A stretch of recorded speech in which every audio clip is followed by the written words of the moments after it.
Hi friends, welcome to serial அரங்கம். இந்த serial அரங்கம் சேனலுக்கு உங்கள் எல்லாரையும் அன்போடு வரவேற்கிறேன். இன்றைக்கி பார்த்தீங்கன்னா தேதி ஆகஸ்ட் 13 அழகு அழகு சீரியலில் என்ன நடக்குது பார்த்துடலாமா? இன்றைக்கி பார்த்தீங்கன்னா ரேவதியும் மலரும் அவங்க மனசோட அடி ஆழத்தில் வச்சுருந்த ஒரு ஆசையை பற்றி மதிக்கிட்ட சொல்கிறாங்க. அந்த ஆசை நிறைவேறுமா? அப்படி என்ன ஆசையாக இருக்கும்? வாங்க பார்ப்போம். இப்போ பார்த்தா மதி ரூமில் இருக்காங்க. அப்போ சுரேஷ் ஒரு யோசனையோடைய ரூம்குள்ளார வராங்க. மதி தூங்கவே போயிடுறாங்க. அப்போ சுரேஷ் விட்டதை பார்த்துட்டு சொல்கிறாரு, சாரி அப்படின்னு சொல்கிறாங்க. யாரா அது அப்படின்ற மாதிரி இவங்களுக்கு டக்குன்னு சாரி கேட்குறாரு அப்படின்ற மாதிரி மதிக்கு தோணுது. உங்ககிட்ட தான் கேட்குறேன் சாரி அப்படின்னு சொல்கிறாங்க. இப்போ எதுக்கு சாரி அப்படின்னு கேட்குறாங்க மதி. இல்லை இன்றைக்கி அக்காவை மாமா அடித்ததும் அண்ணன் எவ்வளோ கோவப்பட்டுச்சு, அக்காவுக்கு எவ்வளோ வலிச்சிருக்கும் இல்லை. ஆனால் நானும் அன்றைக்கி அதே மாதிரி தானே உன்னை அடித்தேன். ஆனால் நீ இந்தளவு ஹர்ட் ஆகிருப்பேன்னு எனக்கு அப்போ தோணலல்ல. இன்றைக்கி எங்கள் அக்கா ஹர்ட் ஆகி எங்கள் வீட்டுக்கு வரும்போது அது எவ்வளோ ஹர்ட் ஆகிருக்கும் அப்படின்ற மாதிரி இன்றைக்கி தான் எனக்கு உரைச்சது. யாரும் யாரையும் அடிக்கக்கூடாது, நீ சொன்னது கரெக்டு தான். யாரையும் அடிக்கிறதுக்கு ரைட்ஸ் கிடையாது. அன்றைக்கி நீ என்னை திருப்பி அடித்த, நான் இல்லைன்னு சொல்லலை. ஆனால் அது நான் உன்னை அடித்ததுக்கான ரியாக்ஷன் தான். அதுக்கு மன்னிப்பு இருக்குது. ஆனால் நான் தானே முதல்ல உன்னை அடித்தேன். அதுக்கு மன்னிப்பு நான் அன்றைக்கி கேட்கலல்ல. அதனால தான் நான் சொல்கிறேன். இனிமேல் நான் அந்த மாதிரி நடந்துக்க மாட்டேன், சாரி அப்படின்ற மாதிரி சுரேஷ் இன்றைக்கி தான் மனப்பூர்வமாக இன்றைக்கி தான் மன்னிப்பு கேட்குறாங்க மதிக்கிட்ட. அன்றைக்கி அவர் கேட்ட சாரியை மதி ஏற்றுக்கல. ஆனால் இன்றைக்கி இவர் கேட்குற சாரியை மதி ஏற்றுக்கிறாங்க. ஏன்னா இப்போது அது அவங்க அக்காவுக்கே நடக்கும்போது அந்த வலி அவருக்கு தெரியுது. நம்ம டெய்லி வீடியோவில் ஒரு கருத்து சொல்லிகிட்ருப்போம். உங்களோட சிப்ளிங்ஸ்க்கு அப்படின்னு சொல்லும்போது, அதாவது உங்களோட அக்கா தங்கச்சிங்களுக்கு ஒரு விஷயம் நடக்கும்போது உங்களுக்கு வலிக்குதில்ல, அதே உங்கள் ஒய்ஃபுக்கு நடக்கும்போது ஏன் வலிக்கிறதில்ல அப்படின்னு சொல்லிட்டு நான் 2-3 நாளாக நீங்கள் கவனிச்சிருந்தீங்கன்னா வீடியோவில் அதை பற்றி நான் பேசியிருப்பேன். இன்றைக்கி சுரேஷ்க்குமே அது தோணிருக்கு. இன்றைக்கி நம்ம அக்காவுக்கு மாமா அடிச்சிட்டாரு அப்படிங்கும்போது நம்ம ஒரு குடும்பமாக பதறோம்ல, அக்காவை இவங்க வீட்டுக்கே கூட்டிகிட்டு வந்துட்டோம்ல. அன்றைக்கி வாய் வார்த்தை பேச்சாக இருக்கும்போது மதிக்கிட்டையும் நம்ம இப்படி தானே நடந்துக்கிட்டோம், அது தப்பு அப்படின்றது சுரேஷ்க்கு தோண ஆரம்பிச்சிருச்சு. இப்போ பார்த்தீங்கன்னா பாக்யராஜ் ரேவதிக்காக நிற்கிறது எல்லாமே ஓகே தான், நம்ம அதை இல்லைன்னு சொல்லவே இல்லை. பட் இதே மாதிரி மலருக்காகவும் அவர் நிற்கணுன்றது தான் நம்ம சைட்லேருந்து நம்ம வைக்கிற ஒரே ஒரு கோரிக்கை. இப்போ பார்த்தா சரி ஓகே அப்படின்ற மாதிரி மதி சொல்லிடுறாங்க. அப்போது அவ்வளோதானா, தூங்க வேண்டியது தானா அப்படின்ற மாதிரி கேட்குறாங்க. சுரேஷ் என்ன கேட்குறாங்கன்னு மதிக்கு நல்லாவே புரியுது. ஆனால் மதி என்ன ஸ்டாண்டில் இருக்காங்க, ஒருத்தர் முதல்ல புரிஞ்சுக்கணும். ஒருத்தர் புரிஞ்சுக்கிட்டு தான் லைஃப்பை ஸ்டார்ட் பண்ணணுன்றதில் மதி உறுதியாக இருக்காங்க இல்லையா. ஆமாம் தூங்கலாம் அப்படின்னு சொல்லிட்டு மதி தூங்கிடுறாங்க. சுரேஷுமே சரி அப்படின்ற மாதிரி அவருமே தூங்கிடுறாங்க. சின்னதாக அந்த ஒரு புரிதல் அப்படின்றதுக்கான ஒரு கோடு இப்போ தான் ஆரம்பிச்சிருக்கு. பாக்யராஜுமே சொல்லியிருக்காரு இல்லையா, மாமா எது சொன்னாலும் சரி சரின்னு நீ ஒத்துக்காத, மனசுக்கு சரின்னு சொல்கிறத மட்டும்தான் நீ ஒத்துக்கணும், அவர் பேச்சை கேட்டுட்டு நீ தப்பு பண்ணக்கூடாது அப்படின்ற மாதிரி பாக்யராஜ் தம்பிக்குமே அட்வைஸ் பண்ணியிருக்காரு. இப்போ அடுத்த நாள் காலையில் பார்த்தா மலர் வாசலில் அந்த தின்ன மாதிரி இருக்கும்ல, அங்கே உட்காந்துட்டு கீரை ஆஞ்சிட்ருக்காங்க. அப்போ மாமியார் வராங்க. நீ ஏன் இங்கே உட்காந்துட்டு கீரையை க்ளீன் பண்ணிட்டுருக்க அப்படிங்கும்போது, இல்லை வெளியில் காற்று கொஞ்சம் நல்லா இருந்தது அதனால் உட்காந்தேன் அப்படின்னு சொல்கிறாங்க. ரேவதி எப்படி இருக்கா அப்படின்னு சொல்லிட்டு கேட்குறாங்க.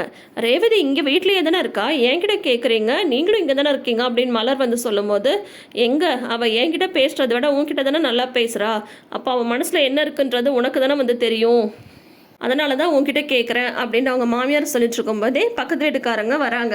என்ன மலர் கீரை ஆஞ்சிட்ருக்கியா அப்படின்னு கேட்டால், ஆமாம் வீட்டில் ஏதாவது பிரச்சனையா என்ன அப்படின்றாங்க. எங்கள் வீட்டில் என்ன பிரச்சனை, அதெல்லாம் ஒன்றும் இல்லையே அப்படின்றாங்க மாமியார். ஒன்றும் இல்லை, நேற்று பாக்யராஜ் ரேவதியை கூட்டிகிட்டு வந்த மாதிரி இருந்தது, ரேவதி கையில் இளவரசி மட்டும்தான் இருந்தால், தரணி இல்லை. அப்புறம் பார்த்தா நைட்டு தங்கராஜ் மாப்பிள்ளை வந்த மாதிரி இருந்தது, ஒரே சத்தமாக இருந்தது வீடு. ரேவதி என்ன கோச்சிக்கிட்டு இங்கே வந்துடுச்சா அப்படின்னு வம்பு பேச்சு இழுக்கிறாங்க. அதெல்லாம் எங்கள் வீட்டில் சண்டைலாம் ஒன்றும் கிடையாது, அப்படியே வீடுனா சண்டை சச்சரவுன்னு இருந்தால் அதை நாங்கள் பார்த்துக்க போகிறோம், நீ எதுக்கு இதெல்லாம் கேட்குற, கிளம்பு, அதெல்லாம் சண்டைலாம் ஒன்றும் இல்லை. ஏன் அம்மா வீட்டுக்கு பொண்ணுங்க வரக்கூடாது அப்படின்னா, எப்போவுமே தங்கராஜ் மாப்பிள்ளை கூடயே தங்கராஜ் மாப்பிள்ளை கூட எதுனா ரேவதி போயிடும், இங்கே தனியாக தங்கினதே இல்லையே, அதுவும் தரணி வரல அப்படின்னு சொல்லும்போது, தரணிக்கு தான் ஸ்கூல் இருக்குல்ல அப்படின்னாதும் ஏன் இங்கேருந்து ஸ்கூலுக்கு போக முடியாதா அப்படின்றாங்க. அங்கேருந்து தான் அவனோட ஸ்கூலுக்கு பக்கம், லீவ் விட்டால் இங்கே கூட்டிகிட்டு வந்துடுவோம் அப்படின்ற மாதிரி சொல்கிறாங்க. மலர் நீ முதல்ல கிளம்புறியா அப்படின்ற மாதிரி அவங்க மாமியார் விரட்டி விட்டுறாங்க. ஐயோ இந்த ஊர்வாயை நினச்சாதான் எனக்கு பயமாக இருக்குது, ரேவதி என்னதான் 2 நாள் இங்கே இருந்தாலும் அதுக்குள்ளார பாதி ஊருக்கு தெரிஞ்சிடும் போலையே, இப்போ என்ன பண்ணுறது, சீக்கிரமாக பேசி ரேவதியை மாப்பிள்ளையோட சேர்த்து வைக்கணும் அப்படின்னு சொல்கிறாங்க மாமியார். அதுக்கப்புறம் ரேவதி வந்து தூங்கி எழுந்து வராங்க. "நல்லா தூங்குனியா ரேவதி?" அப்படின்னு சொல்லிட்டு பாக்யராஜ் வந்து கேட்குறாங்க. ஃபேமிலியில எல்லாரும் அங்க தான் இருக்காங்க. அப்போ ரேவதி சொல்றாங்க, "இன்னைக்கு தான் நான் வந்து நிம்மதியா தூங்குனேன். என்ன மீறி நான் அசந்து தூங்கிட்டேன்." அப்படின்னு சொல்லிட்டு சொல்றாங்க. உடனே அவங்க அம்மா வந்து ஆரம்பிக்கிறாங்க, "இன்னைக்கு பக்கத்து வீட்டுக்காரங்க என்ன கேட்டாங்க தெரியுமா? ரேவதி ஏன் இங்க இருக்கா? மாப்பிள கூட சண்டை புடிச்சுட்டு வந்துட்டாளா?" அப்படின்ற மாரி வந்து கேட்குறாங்க. ஊர்வாய மூட முடியாது போல இருக்கு. இந்த பிரச்சனைக்கு சீக்கிரமா என்ன முடிவுன்னு நம்ம பார்க்கணும் அப்படின்னு சொல்லும்போது, "முடிவுன்னா என்ன சொல்ல வரீங்க?" அப்படின்னு வந்து, "வேற என்னடா மாப்பிள்ளை கிட்ட பேசி ரேவதியை கொண்டு போய் அங்கே விட்டுட்டு வரணும்." அப்படின்னு சொல்லும்போது பாக்யராஜ் வந்து, "முடியாது, இனிமே ரேவதி இங்கே தான் இருக்க போறா." அப்படின்னு சொல்றாங்க. "தரணி அங்கே இருக்கானே." அப்படின்னு அவங்க அம்மா வந்து சொல்லும்போது, "தரணியை வேணா நான் போய் கூட்டிட்டு வந்துடுறேன். ரேவதியெல்லாம் இனிமே அங்கே அனுப்ப முடியாது. இனிமே ரேவதி வந்து இங்கே தான் இருக்க போறா." அப்படின்ட்டு பாக்யராஜ் வந்து பிடிவாதமாக சொல்கிறாங்க. உடனே சுரேஷ்மே சொல்கிறாங்க, "அண்ணன் எப்படி இருந்தாலும் வந்து நம்ம ஒரு நாள் அக்காவை அங்கே அனுப்பி தானே ஆகணும்." அப்படின்னு சொல்லும்போது, "இல்லை, இனிமேல் நிரந்தரமாக ரேவதி வந்து அங்கே அனுப்ப போகிறதே கிடையாது. நானும் பொறுத்து பார்த்துட்டேன். அதனால ரேவதி இனிமேல் நிரந்தரமாக இங்கே தான் இருக்க போகிறா." அப்படின்றாங்க. "சும்மா பைத்தியக்காரத்தனமாக நீ ஏதாவது வந்து பேசிகிட்டு இருக்காத, பிரச்சனையை பெருசாக்காத, கொஞ்சம் அமைதியாக இரு. ரேவதி வந்து 2-3 நாள் இங்கே இருக்கட்டும். அதுக்கப்புறம் என்ன ஏதுன்னு மாப்பிள்ளையோட கலந்து பேசி ரேவதியை கொண்டு போய் அங்கே விட்டு தான் ஆகணும். அது எப்படி ரேவதி இங்கே எப்படி இருக்க முடியும்? பேசாம இரு, நீ ஏதாவது வந்து சொல்லிட்டு இருக்காது." அப்படின்ட்டு அவங்க அப்பா வந்து திட்டுறாரு. யார் என்ன சொன்னாலும் சரி, ரேவதியை கண்டிப்பாக நான் அனுப்ப மாட்டேன். ரேவதி இங்கே தான் இருக்க போறா அப்படின்னு பாக்யராஜ் வந்து பிடிவாதமாக சொல்றாரு. இது வந்து பார்த்தா, ஏன் இவ்வளோ பிடிவாதம் பிடிக்கிறாரு அப்படின்றது தான் இப்போது ரைட்டு தான். அவங்க மாப்பிள்ளை வந்து தப்பு பண்ணிட்டாரு, இல்லைன்னு சொல்லலை. அவரோட குணம் எல்லாமே வந்து கரெக்டு தான். ஆனால் சடார்னு ஒரு முடிவை எப்போவுமே எடுக்க முடியாது. ரேவதி வந்து தங்கராஜோட சேர்ந்து வாழணுமா வாழக்கூடாதான்றது ரேவதி தனிப்பட்ட முறையில் எடுக்க வேண்டிய ஒரு விஷயம் இல்லையா? அவங்க தான் வந்து அதில் முடிவு வந்து எடுக்கணும். இதில் வந்து யார் சொல்லி இப்போது வந்து சொல்லப்போனால் ரேவதி வந்து தரணி அங்கே இருக்கிறதுனால அவங்க கிளம்புற மாதிரி தான் இருந்தது. ஆனால் அண்ணனோட வார்த்தை கட்டுப்பட்டு ரேவதி இங்கேயே தங்கிட்டாங்க. அப்படி இருக்கும்போது தங்கராஜ் கூட ரேவதி போகணுமா வேண்டாமா அப்படின்றத, மாப்பிள்ளைக்கு ஒரு வாய்ப்பு தரணுமா வேணாமான்றத ரேவதி தான் முடிவு பண்ணணும் இல்லையா? எல்லார் வீட்லேயும் இதே தான். வந்து 1 நாள் 2 நாள் ஓகே, அதே 1 வாரம் 10 நாளுங்கும்போது சுச்சுவேஷன் எல்லாமே மாறுங்க. எவ்வளோதான் பாசமாக அன்பாக எல்லாமே பார்த்துக்கிட்டாலுமே அந்த ப்ராக்டிக்கல் லைஃப் அப்படின்னு சொல்லிட்டு நம்ம யோசிக்கும்போது சில விஷயங்கள் கண்டிப்பாக மாறும் அப்படின்றது தான் என்னோட கருத்தாக நான் வந்து சொல்ல விரும்புகிறேன். அதுக்காக எவ்வளோ குடும்பப்படுத்தினாலும் ஹஸ்பண்ட் வீட்டில் தான் போய் எடுக்கணுமானா அப்படி கிடையாதுங்க. தனக்குன்னு சொல்லிட்டு ஒரு இண்டிபெண்ட்டான ஒரு முடிவெடுக்கிற ஒரு இது வந்து ரைட்ஸ் வந்து அந்தந்த பொண்ணுங்களுக்கு இருக்குன்றது தான் என்னோட கருத்து. அது போய் ரேவதி வந்து ஹஸ்பண்ட் கூட போய் வாழ்கிறதா இருந்தாலும் சரி, இல்லை அம்மா வீட்லேயே இருக்கிறதா இருந்தாலும் சரி, எதுவாக இருந்தாலும் அந்த முடிவை ரேவதி தான் எடுக்கணும். நான் ஏன் இந்தளவு வந்து சொல்கிறேன் அப்படின்னு சொல்லிட்டு பார்த்தீங்கன்னா, இதுக்கப்புறம் நடக்க போகிற ஒரு கான்வர்சேஷனில் ரேவதியுமே அதை வந்து சொல்கிறாங்க. என்னன்னு சொல்லிட்டு பார்த்தா, மலர், ரேவதி, மதி 3 பேரும் உட்காந்து பேசிகிட்டு இருக்காங்க. ரேவதி வந்து அப்புறம் தான் வராங்க. ஃபஸ்ட்டு மதியும் மலரும் பேசிகிட்டு இருக்கும்போது மதி வந்து புதுசாக ஒரு வேலைக்கு அப்ளை பண்ணிகிட்ருக்காங்க. சீக்கிரமாக அப்ளை பண்ண, இல்லைனா உனக்கும் இந்த லைஃபே பழகிடுன்ற மாதிரி மலர் வந்து சொல்லிட்டு இருக்கும்போது ரேவதி வந்து வராங்க. ரேவதி வந்து வரும்போது, "தரணி கிட்ட பேசுனியா?" அப்படின்னு சொல்லிட்டு மலர் கேட்குறாங்க.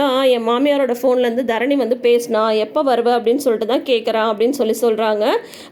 "சரி ரேவதி, நீ தான் வந்து முடிவு பண்ணணும்." அப்படின்னு மலர் வந்து சொல்லும்போது மதி வந்து சொல்கிறாங்க, வந்து "அண்ணன் சொன்ன மாதிரி நீங்கள் இங்கேயே இருக்கிறது தான் கரெக்டு. நீங்கள் வந்து அங்கே போகாதீங்க, கொஞ்ச நாள் இங்கேயே இருங்க." அப்படின்னு சொல்லிட்டு மதி வந்து சொல்கிறாங்க. அப்போ தான் ரேவதி வந்து சொல்கிறாங்க, "ஆமாம், அப்புறம் கொஞ்ச நாளைக்கு அப்புறம் எப்படி இருந்தாலும் நான் அங்கே போய் தானே ஆகணும்." அப்படின்னு சொல்லும்போது, "ஏன் நீங்கள் இங்கேயே இருந்துடுங்க." அப்படின்ற மாதிரி வந்து சொல்கிறாங்க. "அது எப்படி மதி முடியும்? அதெல்லாம் முடியாது. ஆனால் ஒரே ஒரு விஷயம், அது என்னன்னு சொல்லிட்டு பார்த்தா, என்னோட இண்டிபெண்டன்ஸ்க்கு, என்னோட ஒரு தனிப்பட்ட ஒரு தைரியத்துக்கு என் கையில் வந்து வேலை இருந்திருக்கணும். படித்து முடிச்சதுமே நானும் வேலைக்கு போகணும் அப்படின்னு சொல்லிட்டு தான் ஆசைப்பட்டேன். ஆனால் எனக்கு வந்து கல்யாணம் வந்து நடந்துருச்சு. எத்தனையோ நாள் நான் வந்து யோசிச்சிருக்கேன், நம்ம ஏன் இந்த வீட்டையே சுற்றி வரோம், நமக்குன்னு ஏன் ஒரு வேலை இருக்கக்கூடாது, நம்ம கையிலன்னு சொல்லிட்டு நம்மளோட சம்பாதனைன்னு ஏன் இருக்கக்கூடாது.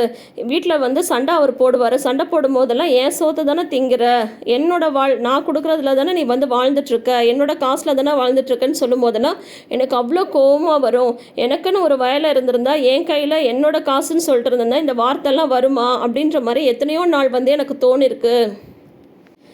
எனக்கு வந்து வேலைக்கு போகணுன்னு ரொம்ப ஆசை. ஆனா, என்னால வந்து போகவே முடியல அப்படின்னு சொல்லிட்டு ரேவதி வந்து சொல்றாங்க. அப்பதான் மலருமே சொல்றாங்க, "கரெக்ட்டு தான். நானுமே நெறைய தடவ யோசிச்சு பார்த்துருக்கேன். நம்ப ஏன் வேலைக்கு போல? ஏன் இந்த வாழ்க்கைக்கு வந்து அடாப்ட் ஆயிருக்கோன்னு ரொம்பவே நான் வந்து யோசிச்சிருக்கேன்." அப்படின்னு சொல்லிட்டு மலருமே சொல்லும்போது, "இப்ப கூட என்ன கெட்டு போச்சு? நீங்க 2 பேரும் நெனச்சா நீங்க 2 பேருமே இப்ப வந்து வேலைக்கு போலாம்." அப்படின்னு சொல்லிட்டு மதி வந்து சொல்றாங்க.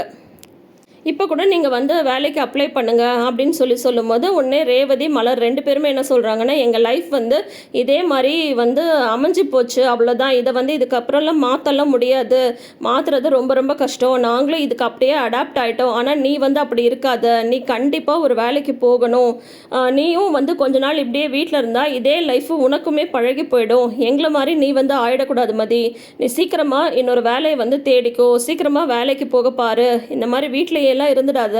நம்ம தனியா இருக்கணும் அப்படின்ற மாதிரி முடிவெடுத்தாலுமே நம்ம கையில ஒரு வேலை இருக்கணும். நம்ம கையில ஒரு சம்பாத்தியம் வந்து இருக்கணும்.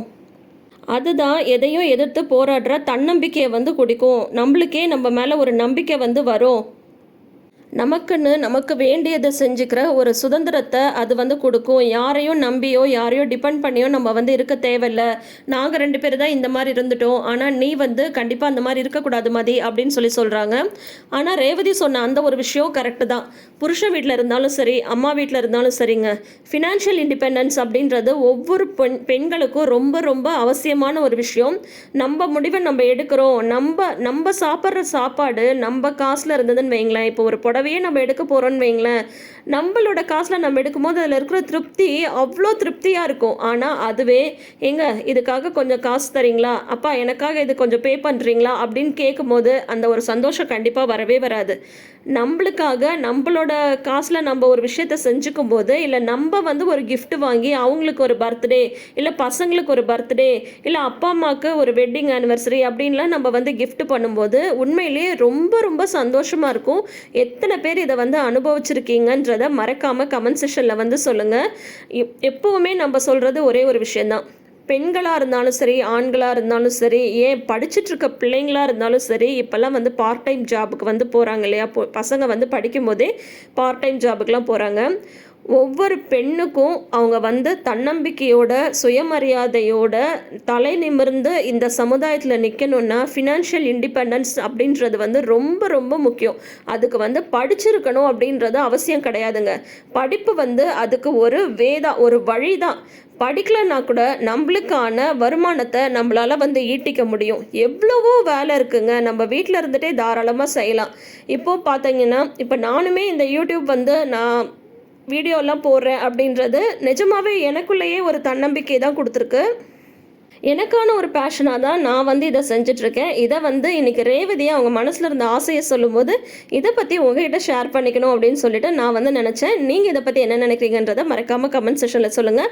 பார்க்கலாம். இனி அடுத்தது ரேவதி வந்து வேலைக்கு போகணும் அப்படின்ற கண்டிஷனோட தங்கராஜ் வீட்டுக்கு போகிறதுக்கும் வாய்ப்பு இருக்குது. என்ன நடக்க போகுது வெயிட் பண்ணி பார்ப்போம். தொடர்ந்து அப்டேட்ஸ்க்கு நம்ம சேனலை மறக்காமல் சப்ஸ்கிரைப் பண்ணிக்கோங்க. சீரியல் அரங்கம் சேனலை நிறைந்த அரங்கமாக மாற்றுங்க. இன்றைக்கான வீடியோ உங்களுக்கு பிடிச்சிருந்தா வீடியோக்கு ஒரு லைக் கொடுங்க. தேங்க்யூ.